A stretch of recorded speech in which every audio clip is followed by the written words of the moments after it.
大家好，歡迎嚟到鹹蛋哥嘅平民玩具基地，我係鹹蛋哥。顧名思義，呢個環節主要係介紹一啲個人擁有嘅平民玩具。本人主要係收集高達模型，尤其專攻 UC 系列嘅單眼機嘅渣古。其實喺10幾年前已經開始玩砌模型噶啦，但當時好快就退坑啊，直至喺上一年嘅7月受到朋友嘅影響而回坑，近乎瘋狂地收集渣古。所以今集會以渣古嚟打頭陣啊！讓我哋今日嘅主角隆重登場。渣古2後期型 F2 型號，呢款係眼鏡廠 Gundam DS Display Model 嘅綠色版 MS06 F2， 全套有3個配色。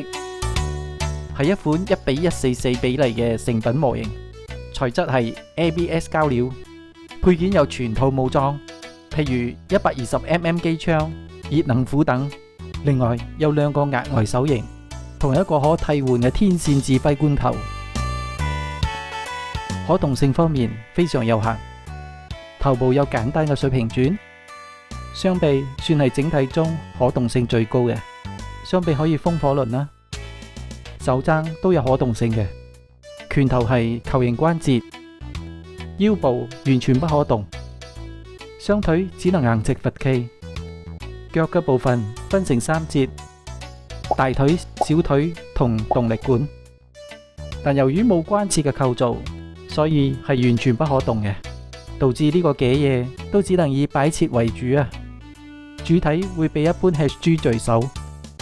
因為都係實心嘅主體。唔知大家對呢個模型有咩睇法呢？個人覺得呢，如果係渣古愛好者嘅話，可以作為收藏品嘅，就算佛企嘅話都擺得出嚟嘅。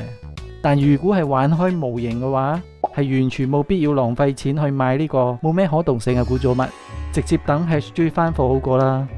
而家我哋再進一步研究下呢個有超過20年嘅中古玩物。從盒嘅呢邊呢，可以睇到一啲資料嘅。注意事項可以省略，都係講內有小零件要注意啊，咪俾3歲以下嘅兒童去玩，咪將模型靠近火源同放置高溫嘅環境，注意尖端部位同物粗暴對待等等。我哋要關注嘅資料係生產年份係2002年，中國製造，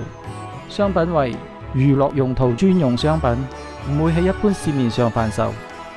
因為上網揾唔到更多相關資料啊。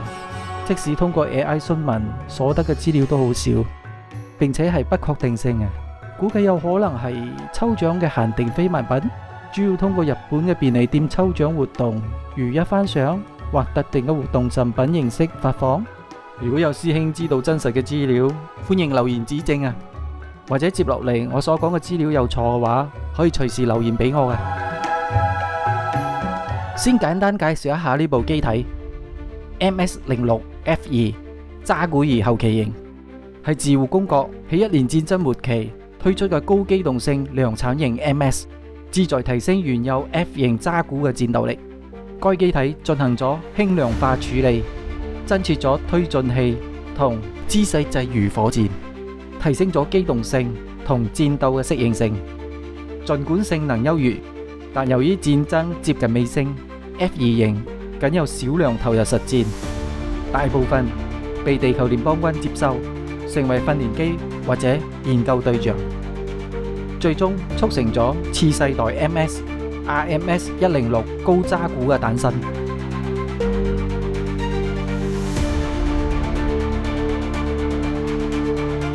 F2 型嘅塗裝主要分為綠色同白色，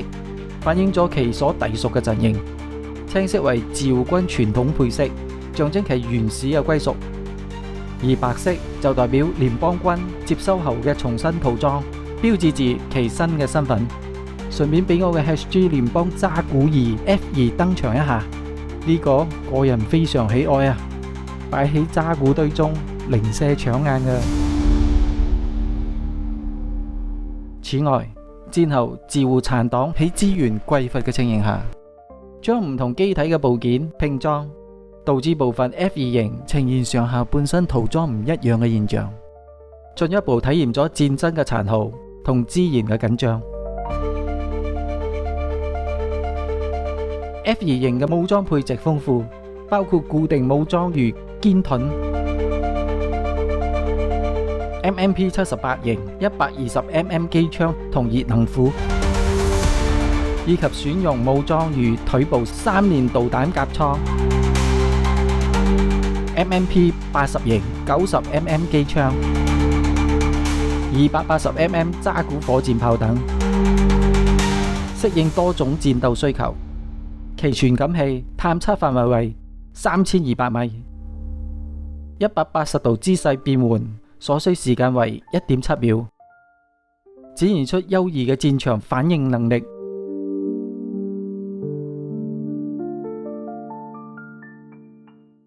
作為打頭炮嘅一集，內容應該要豐富啲嘅。反正介紹咗眼鏡廠嘅成品同 HG 白色聯邦軍 F2型，就等呢個比1:144較為更細嘅同型號機登場。2001年 Bandai 推出嘅 Hyper Gundam 4 MS-06F2 渣古，呢個商品系列全套有5款，可動性同眼鏡廠嘅 Display Model 大同小異，材質都係 ABS 膠料，細個都相當有份量嘅。不過我買嘅呢個呢，雖然係全新未開封，但已經有輕微出油嘅跡象啦，應該係年份久遠嘅緣故啩。其實回鄉後真係好想擁有一個綠色版嘅渣古二 F2，可惜喺目前 HG 到 MG 都幾乎揾唔到啊，即使有都要捱炒價，實在唔值得去買啊。所以當喺玩具店見到呢盒嘢嗰陣，二話不說就買低啦。後來見到成品嘅質量一般，又淨係可以罰企咁咯，加上又出油又成咁，係有一啲後悔啊。畢竟50蚊都唔算平啊，係咪？為咗用支波油輕輕抹一下，上啲水貼，然後燒乾。喂，你都咪話喎，咁樣一攪之下，又發覺好似冇黐立立嘅感覺咯。而家擺出嚟，放喺一堆 HG 渣古入邊，又仿佛冇咩違和感，反而淺青色嘅去令佢睇到更加搶眼喎。